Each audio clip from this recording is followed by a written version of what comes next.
안녕하세요. 기쁨병원 강희식 원장입니다.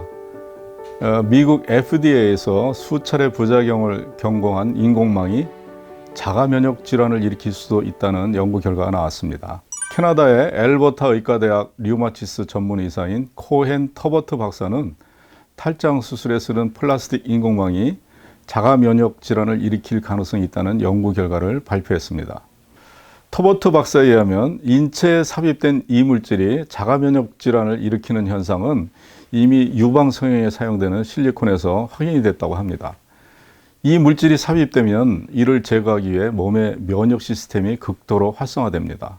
이 과정에서 자가 면역 질환이 생길 수 있다는 것이죠. 대표적인 자가 면역 질환들로는 여러분이 잘 아시는 아토피, 궤양성 대장염, 또 크론시병, 루푸스병, 갑상선 기능 항진증, 백반증, 원형 탈모증 등이 있습니다. 현대의학으로도 치료가 안 되는 불치병들이죠.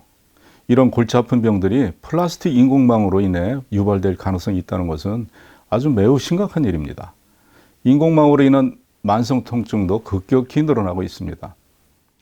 탈장에 관해 1984년 발간된 SCNA라는 당시 외과 의사들이 매우 많이 보던 월간지 형태의 책이 있는데, 이 책에 의하면 서해부 탈장 수술 후 회복기가 지난 이후에까지 지속되는 서해부 통증은 매우 드물다, 이렇게 기술이 되어 있고요.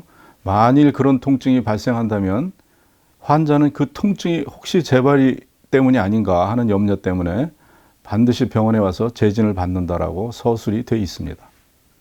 최근에 발간된 허니아, 즉 탈장이라는 교과서에도 만성 서해부 통증이라는 단어의 등장이 1990년 이후 급격히 증가했다고 기술되어 있습니다.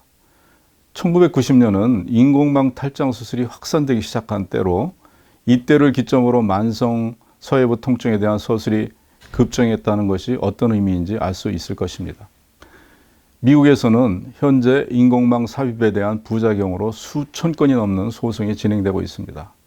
이런 증거들이 있음에도 몇몇 의사들은 이런 사실들을 아랑곳하지 않고 인공망 탈장 수술로 심한 만성 통증이 늘어났다는 주장이 사실이 아니다, 이렇게 억지를 부립니다.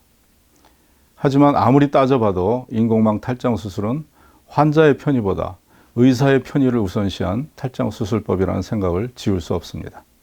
감사합니다.